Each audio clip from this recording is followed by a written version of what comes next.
Pemirsa, meningkatnya jumlah anak muda yang terkena penyakit kulit dan kelamin, khususnya penyakit menular seksual, disebabkan oleh berbagai faktor. Untuk itu pentingnya memberikan edukasi dalam upaya meningkatkan kesadaran masyarakat sebagai bentuk awal pencegahan penyakit. Spesialis kulit dan kelamin Dr. Laksmi Duarsa mengatakan meningkatnya kasus penyakit menular seksual atau PMS di Bali menjadi perhatian serius yang disebabkan oleh berbagai faktor. Penyakit menular seksual merupakan infeksi yang ditularkan melalui hubungan seksual dapat disebabkan oleh bakteri, virus, dan kuman. Penyakit ini masih menjadi momok yang menghantui masyarakat, terutama di kalangan anak muda. Salah satu faktor utama penyebab meningkatnya kasus PMS di Bali adalah pergaulan bebas, sering berganti pasangan dan berhubungan seksual tanpa pengaman meningkatkan risiko terinfeksi penyakit. Ia menambahkan kemajuan teknologi yang dimana seharusnya menjadi alat bantu positif justru memberikan dampak negatif, dalam hal ini kemudahan akses informasi dan komunikasi melalui internet yang tidak disertai pengawasan dapat menyebabkan peningkatan perilaku seks bebas pada anak muda.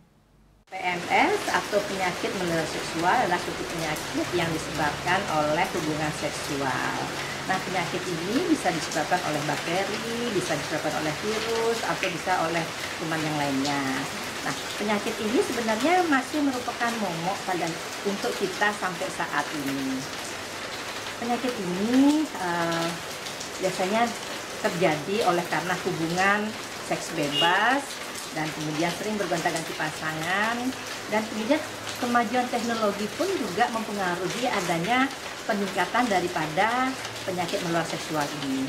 Kenapa? Sebenarnya kemajuan teknologi itu sangat penting untuk kita, namun karena ada salah penggunaan kemajuan teknologi, akhirnya kita mencari hal-hal yang negatif di sana, dan itulah yang menyebabkan kenapa seks bebas ini menjadi semakin meningkat, dan dengan meningkatnya seks bebas ini akan menyebabkan kita banyak yang menderita penyakit menular seksual.